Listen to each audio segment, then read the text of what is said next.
आज होता सुट्टीचा वार म्हणून केला बाहेर निघायचा विचार. बाहेर पडलं रे पडलं की आवडीचं ट्रॅफिक भेटलं. गावाकडची सकाळ म्हणजे सकाळ म्हणजे सकाळच असते. रस्त्यात कुठं कॉफीला पैसे घालवायला नको म्हणून भावाला सांगितले एक मस्तपैकी येईपर्यंत कडक कॉफी बनव.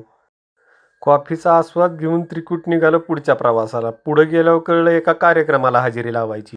थोडं अंतर गेलं की कॉफीची नशा संपली आणि पोटातली भूक वाढली. मग सोलापूर रोडचं एक प्रसिद्ध हॉटेल तुम्हाला माहिती असेल तर सांगा. तिथं नाश्त्याला गेलो. पोटभर नाश्ता आणि दुपारचं ढिगभर जेवण पचवायचं म्हणून इतकी नाही, पण ह्यातली 2-3 पानं घेऊन पुढच्या प्रवासाला निघालो. पुढे गेल्यावर समजलं कार्यक्रम होता उमरग्यामध्ये. आता बोर्डावर उमरगा जरी दिसत नसलं तरी आम्ही आमच्या कार्यक्रमाच्या ठिकाणी बरोबर पोहोचलो. रस्त्याने जातानीच कार्यक्रमात जेवायचं नाही असा बेत ठरला.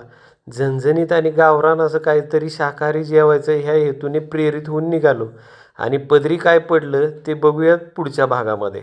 चला तर मग बघू उद्या.